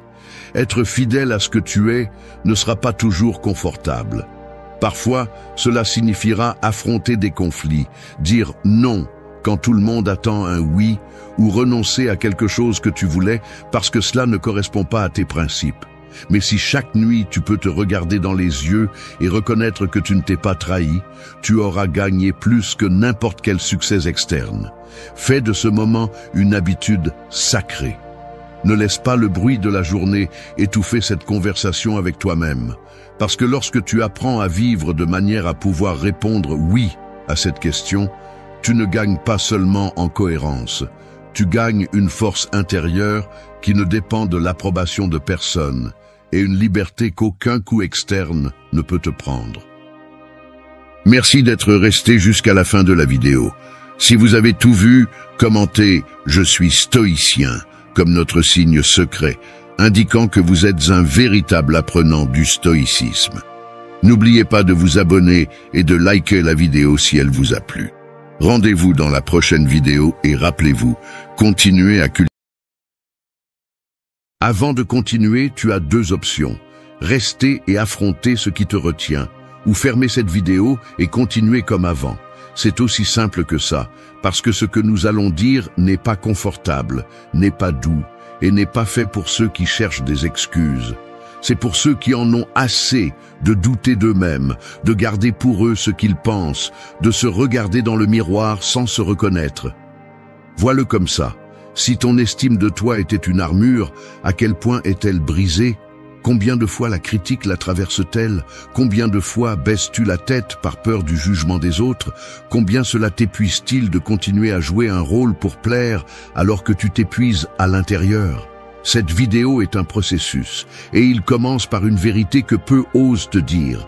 Peu importe combien tu sembles sûr de toi, si tu ne renforces pas ton intérieur, n'importe quel commentaire peut te détruire. Le stoïcisme n'est pas là pour te parer de phrases vides, il est là pour que tu te relèves, pour que tu prennes le contrôle de ta voix intérieure, que tu arrêtes de te raconter des histoires et que tu commences à construire une identité qui ne s'effondre pas. Ici, nous ne gonflerons pas ton ego, nous te reconstruirons à partir des ruines. Alors décide, si tu es prêt à arrêter de justifier ta valeur et à commencer à l'incarner. Si tu es prêt à maîtriser tes pensées avant qu'elles ne te maîtrisent, alors reste. parce que c'est le moment exact où tu deviens plus fort, où tu continues d'être l'otage de ton dialogue interne. Et il est temps de changer cela. 1. Maîtrise ton dialogue intérieur avant qu'il ne te détruise. Il y a une voix dans ta tête qui ne se repose jamais. C'est comme un narrateur que tu n'as pas demandé, mais qui ne cesse de parler. Certains jours, elle t'encourage, mais la plupart du temps, elle te sabote. Et le pire, c'est qu'elle le fait avec ton propre ton de voix, comme si tu étais ton propre ennemi. Cette voix peut être comme un couteau caché dans un tiroir. Elle semble inoffensive, mais chaque fois que tu l'écoutes sans la remettre en question, elle s'enfonce un peu plus. Ce n'est pas la critique externe qui fait le plus de mal. C'est ce que tu te dis juste après l'avoir reçu. Bien sûr, je savais que j'allais échouer. Je ne suis pas fait pour ça. Je gâche toujours tout. Ce n'est pas de la pensée, c'est du poison. Et si tu n'apprends pas à contrôler ce poison, il finit par pourrir ton estime de toi de l'intérieur. Épictète disait que ce ne sont pas les événements qui nous affectent, mais l'interprétation que nous en faisons. Et qui fait cette interprétation? Ton dialogue intérieur. Si cette voix est programmée pour t'attaquer, peu importe ce que tu accomplis à l'extérieur, tu te sentiras toujours insuffisant à l'intérieur. Tu sais ce qui est le plus triste? Beaucoup s'habituent à vivre avec cette voix destructrice. Ils l'acceptent comme faisant partie d'eux-mêmes. Mais ce n'est pas le cas. Cette voix a été formée par des années de répétition de ce que d'autres ont dit, de ce que tu as échoué et que tu ne t'es jamais pardonné, de ce que tu crains d'affronter. La maîtriser, ce n'est pas la faire taire. C'est l'éduquer, c'est lui fixer des limites. C'est l'arrêter quand elle commence son discours défaitiste et la remplacer par des affirmations qui te soutiennent. Parce que si tu ne décides pas de ce qui se dit dans ta tête, quelqu'un d'autre le fera. Et ce quelqu'un n'est pas toujours de ton côté. Un outil stoïcien est la surveillance constante des pensées. Ce n'est pas une philosophie décorative, c'est une stratégie de survie. Tout comme tu entraînes ton corps, tu dois entraîner ton esprit. Tu veux un exercice? Chaque fois que tu remarques que ton esprit commence par des phrases comme « je ne peux pas », c'est toujours la même chose. « Je ne vais jamais changer », arrête-toi, respire et remplace par « j'apprends ». Je progresse même si je ne le vois pas encore. Cela ne me définit pas. Il ne s'agit pas de phrases magiques. Il s'agit de ne pas permettre que le discours intérieur soit l'ennemi. Parce que si tu perds cette bataille, peu importe combien de livres tu lis, combien de cours tu prends ou combien tu sembles sûr de toi, tu te saboteras de l'intérieur. Et je te le dis clairement, si tu ne corriges pas cette voie, tu ne te sentiras jamais libre, parce que chaque pas que tu fais sera jugé par toi-même. Alors, à quoi bon avancer si tu te punis toi-même pour chaque erreur? À quoi bon vouloir de l'amour si tu te méprises en silence? Il est temps de prendre le contrôle. Parle-toi avec le respect que tu donnes à ceux que tu aimes, avec la fermeté que tu as quand tu défends quelqu'un d'autre. Parce que si tu ne te défends pas de ta propre attaque mentale, personne ne le fera. Ton dialogue intérieur peut être ta ruine, ou ton entraînement quotidien vers une estime de soi inébranlable. Tu décides quelle voie gagne. Commence aujourd'hui, pas demain, aujourd'hui. 2. Arrête de justifier ta valeur, commence à l'incarner. Une bougie n'explique pas pourquoi elle brille, elle le fait simplement. Pourtant, il y a des gens qui traversent la vie en essayant de convaincre tout le monde qu'ils méritent du respect, qu'ils ont de la valeur, qu'ils sont suffisants. Ils s'efforcent tellement d'être compris qu'ils oublient d'être vrais. Ils se fatiguent plus à expliquer leur existence qu'à l'habiter avec conviction. Et cette fatigue est silencieuse, mais réelle. Parce que celui qui vit en justifiant constamment sa valeur finit par céder son essence petit à petit, jusqu'à ne plus savoir qui il est lorsque le bruit s'éteint. Le besoin de validation externe est une des chaînes les plus lourdes que l'on peut traîner.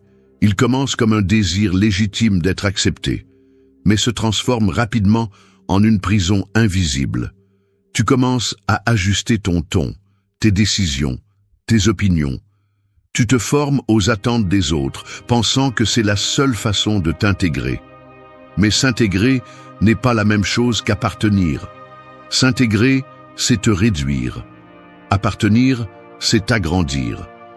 Chaque fois que tu justifies tes limites, tes émotions, tes décisions ou tes réussites pour que l'autre ne se sente pas mal à l'aise, tu affaiblis ton estime de toi. Parce que sans t'en rendre compte, tu envoies un message constant à ton inconscient. Je ne suis pas suffisant tel que je suis, je dois expliquer pourquoi j'existe ainsi. Et cela mine ton identité à la racine. On ne le remarque pas en un jour, mais ça s'accumule. Tu finis par vivre pour adoucir tes bords, pour ne pas paraître trop, pour ne pas déranger. Tu te fais petit pour tenir dans des endroits qui n'ont pas été faits pour toi. Sénèque l'a dit clairement. Celui qui dépend des applaudissements vit esclave du bruit. Et ce bruit, aujourd'hui, vient de partout. Opinions, réseaux, comparaisons constantes. Si tu n'es pas fermement ancré dans qui tu es, tu deviens ce que les autres projettent sur toi. Tu perds ton centre et avec lui, ton pouvoir personnel. Mais il y a quelque chose que tu peux faire. Arrêter de t'expliquer. Arrêter de justifier tes décisions, tes valeurs, tes changements. Commencer à vivre de manière si claire que tu n'as pas besoin de faire des discours. Que ta seule façon d'être dise tout.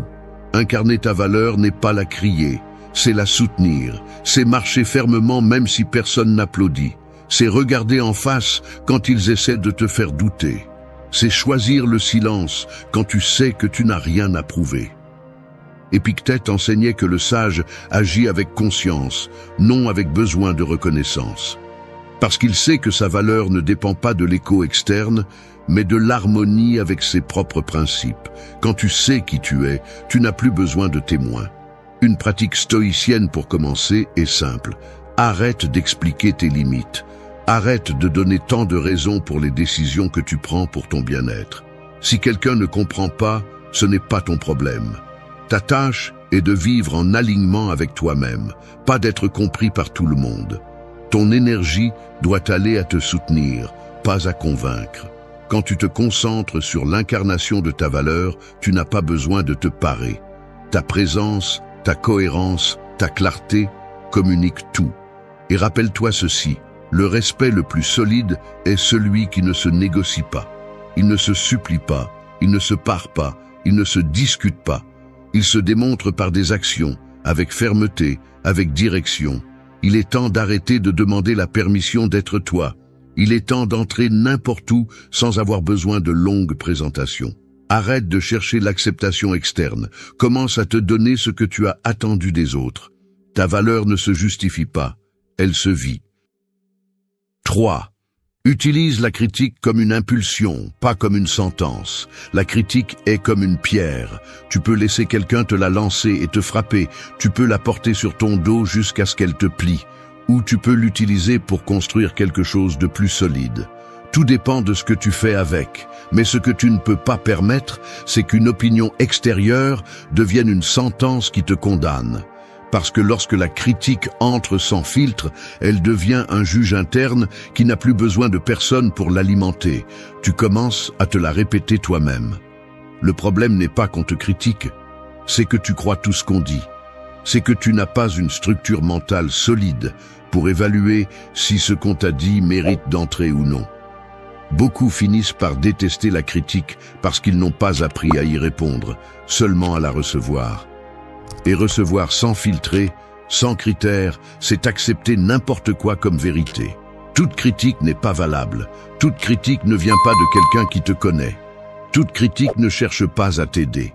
Épictète enseignait que nous devons distinguer entre ce qui dépend de nous et ce qui ne dépend pas. L'opinion d'autrui ne dépend pas de toi. Mais ta réaction, oui. Et c'est là que réside le pouvoir. Lorsque tu reçois une critique, la première chose que tu dois faire n'est pas de te défendre, ni de t'attaquer, ni de te justifier. C'est de faire une pause et d'analyser. Qui l'a dit? D'où l'a-t-il dit? Est-ce fondé? Y a-t-il quelque chose que je peux prendre comme apprentissage ou est-ce juste du bruit déguisé en conseil? La critique peut être un cadeau mal emballé. Parfois, elle te confronte à quelque chose que tu n'avais pas vu. D'autres fois, elle en dit plus sur l'autre que sur toi. Mais dans tous les cas, elle ne doit pas te paralyser. Elle doit te servir, et si elle ne sert pas, elle est jetée. Aussi simple que ça. Si tu ne sais pas faire la différence entre une critique constructive et une attaque déguisée, tu finiras par vivre pour plaire et éviteras de progresser par peur du jugement. L'estime de soi ne se mesure pas par le nombre de critiques que tu reçois, mais par la façon dont tu y réponds. Quand quelqu'un de sûr de lui entend une critique, il ne panique pas. Il observe, il réfléchit, il ajuste si nécessaire, et il continue d'avancer. Il ne dévie pas, il ne s'effondre pas, il ne perd pas le focus. C'est la différence entre une personne qui incarne son identité et une autre qui vit au rythme des applaudissements et des plaintes. Un exercice pratique pour renforcer ce muscle est le suivant. Chaque fois que quelqu'un te critique, note-le, ne réponds pas tout de suite. Lis-le ou rappelle-toi plus tard, quand tu seras calme.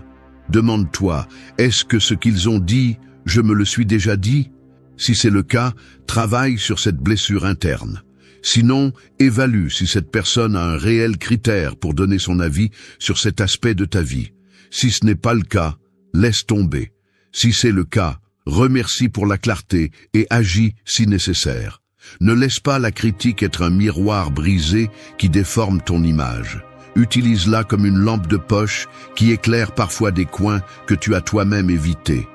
Mais c'est toi qui décides quoi faire avec cette lumière, personne d'autre. La critique n'a de pouvoir que si tu lui en donnes. N'oublie pas, ce n'est pas ce qu'on te dit, c'est comment tu le prends. Ce n'est pas le bruit extérieur, c'est ton interprétation interne. Et si tu renforces cette interprétation avec du discernement, de la conscience et de la tempérance, alors aucune critique ne pourra détruire ce que tu as construit de l'intérieur.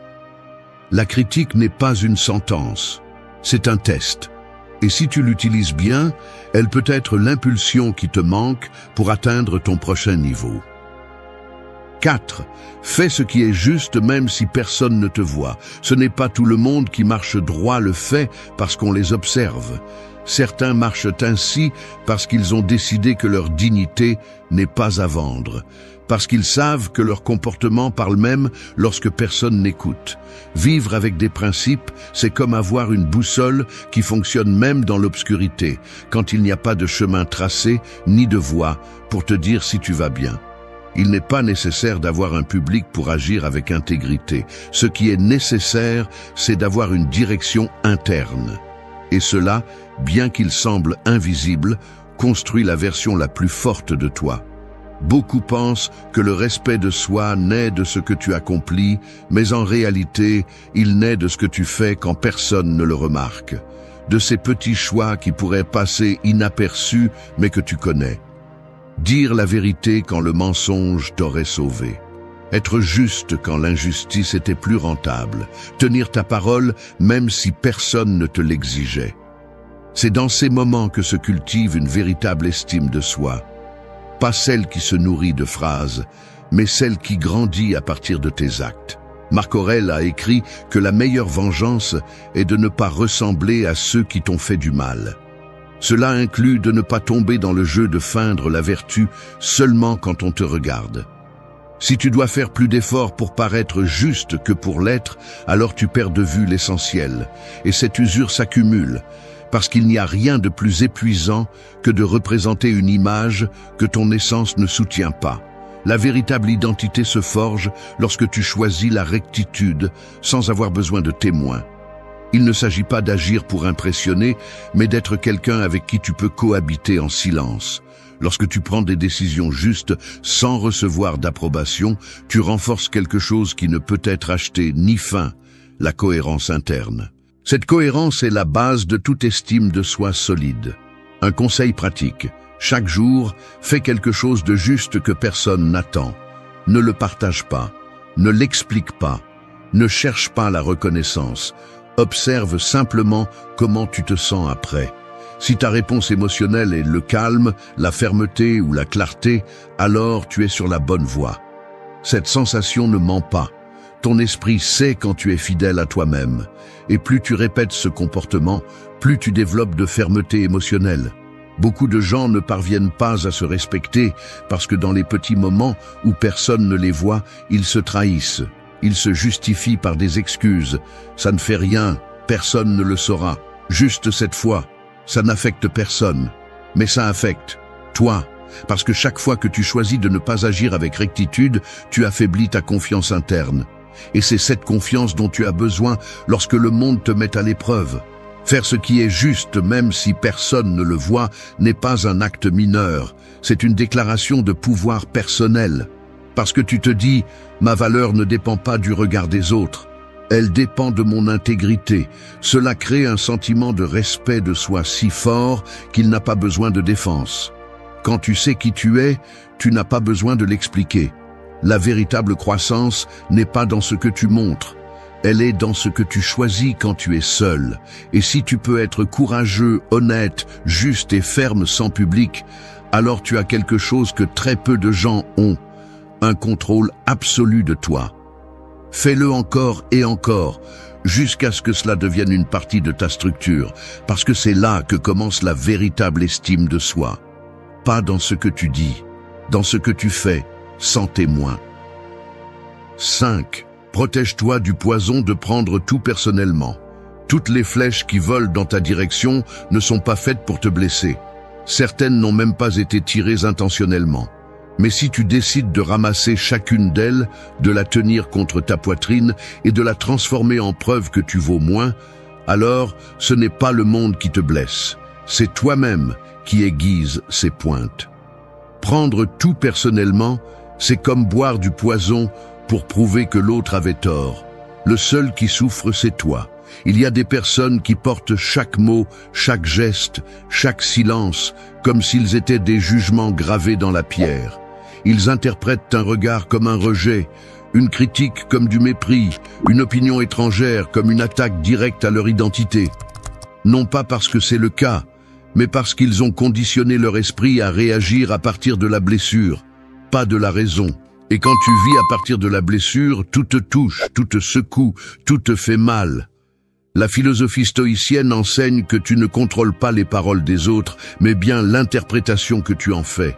Épictète disait que ce qui nous affecte n'est pas ce qui se passe, mais ce que nous croyons que cela signifie. Si tu supposes que tout ce qui se passe est contre toi, alors le monde devient une menace constante. Mais si tu apprends à observer, à filtrer, à ne pas réagir automatiquement, tu découvres une vérité libératrice. La plupart du temps, ce n'est pas à propos de toi.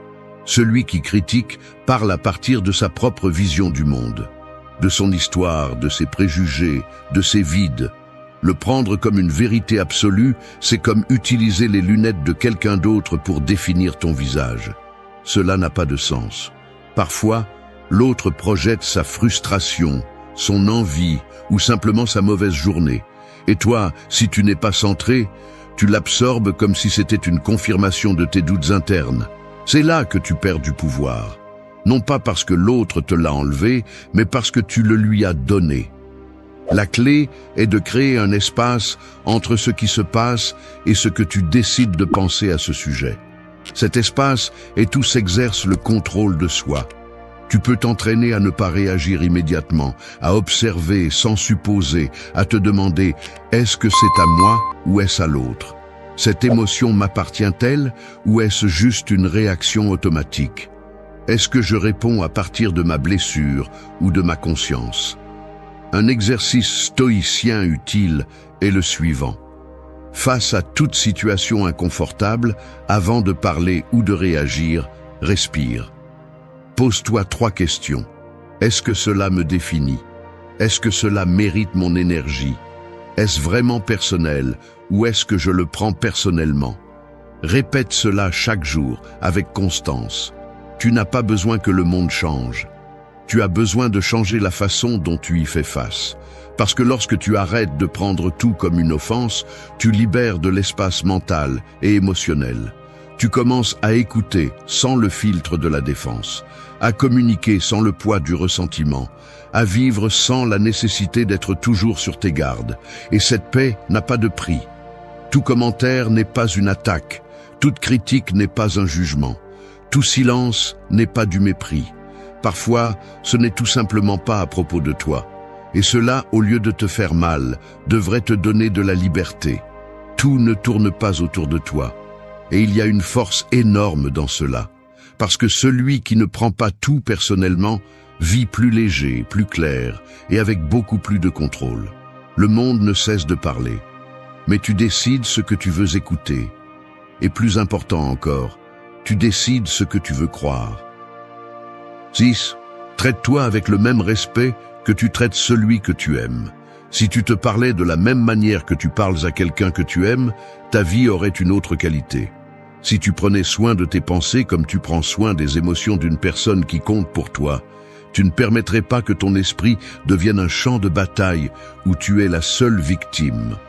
Ce que tu penses de toi n'est pas un détail mineur. C'est le fondement sur lequel se construit ou s'effondre ton estime de soi. L'esprit est comme une maison dans laquelle tu habites tous les jours. Si tu la remplis de cris, d'insultes et de punitions, peu importe combien tu essaies de la mettre en ordre de l'extérieur, tu te sentiras toujours mal à l'aise à l'intérieur. Et le triste, c'est que beaucoup de gens ne se demanderaient jamais comment ils se parlent à eux-mêmes. Ils traitent un inconnu avec plus de respect qu'ils ne traitent leur propre conscience. Ils sont patients avec les erreurs des autres, mais impitoyables avec leurs propres faux pas. Imagine qu'un être cher traverse une mauvaise passe. Lui dirais-tu qu'il est un échec, qu'il n'y a pas de solution, qu'il gâche toujours tout? Non. Tu lui parlerais avec compassion, tu lui rappellerais sa valeur, tu lui offrirais du réconfort tout en restant honnête. Mais quand tu ne vas pas bien, le langage change. Tu te parles avec mépris. Tu te mets la pression à partir de la culpabilité. Tu te traites comme si tu méritais moins de compréhension que n'importe qui. Sénèque enseignait que se gouverner soi-même avec justice est l'un des actes les plus nobles. Et cela inclut la façon dont tu te parles, parce que le respect n'est pas seulement pour les autres. C'est une habitude qui doit commencer par toi. Il ne s'agit pas de te dire de belles choses pour éviter l'effort. Il s'agit de reconnaître que la transformation réelle nécessite un environnement interne qui soutient et non qui punit. Et si cet environnement est rempli d'autocritiques destructrices, tu te saboteras avant même de commencer. Te respecter, c'est te corriger sans te détruire. C'est exiger sans écraser. C'est savoir quand tu es honnête et quand tu répètes des phrases qui viennent de blessures non cicatrisées. Et cela demande de la vigilance.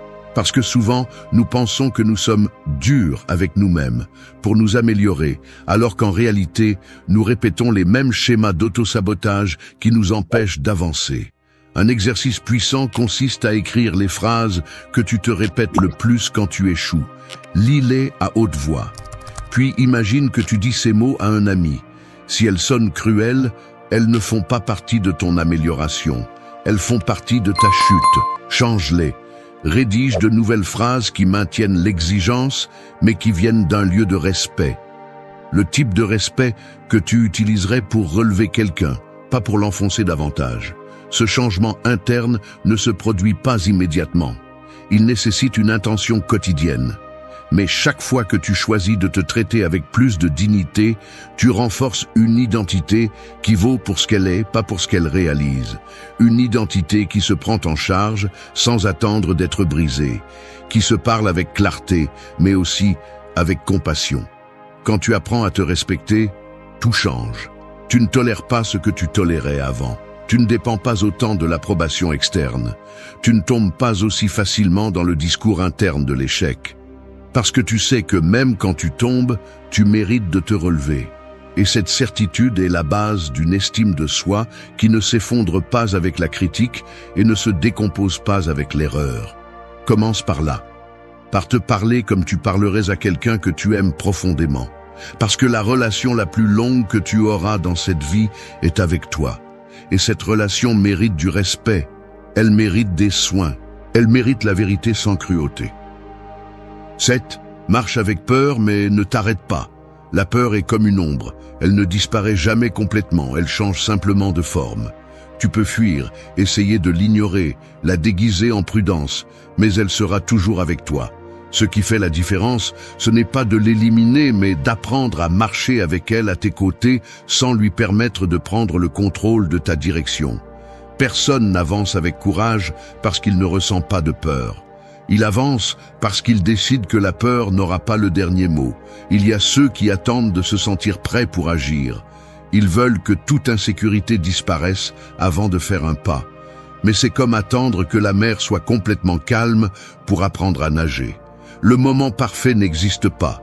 Tout ce qui existe, c'est la décision de bouger, même si ta voix tremble, même si ton cœur bat fort, même si ton esprit murmure qu'il est plus sûr de rester immobile. Le stoïcisme n'a jamais parlé d'éliminer la peur. Il a parlé de maîtriser la réponse. Marc Aurèle, entouré de guerres, de trahisons et de pertes, ne demandait pas à ne pas ressentir de peur.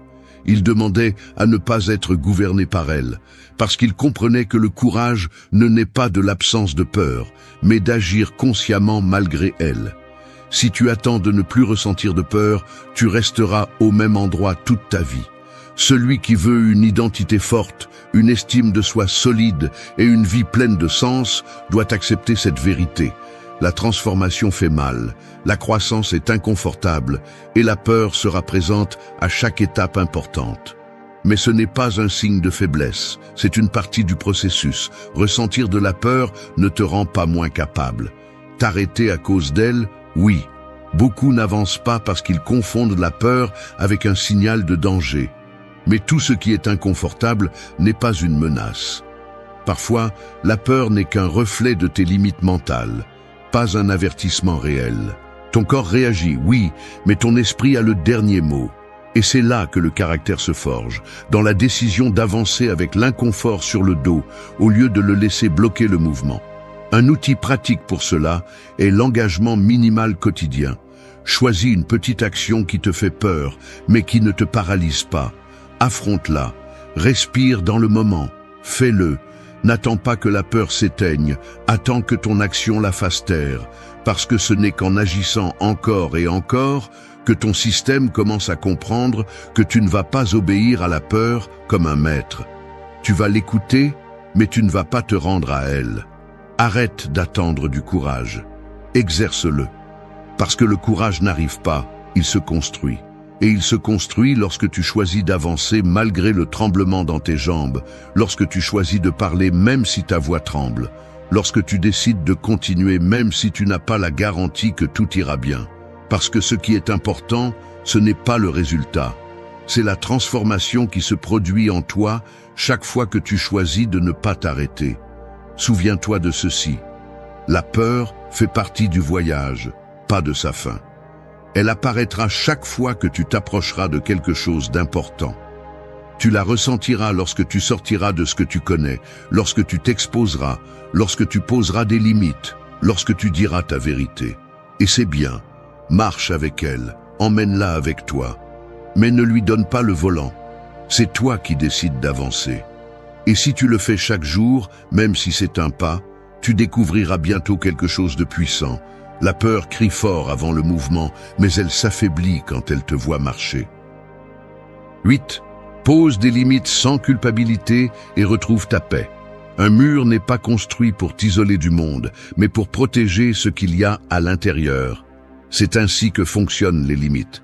Ce ne sont pas un rejet, ce ne sont pas une punition, ce ne sont pas de l'égoïsme. C'est l'acte le plus clair d'amour de soi. Quand tu sais qui tu es, ce que tu permets et ce que tu n'es plus disposé à tolérer, les limites deviennent naturelles.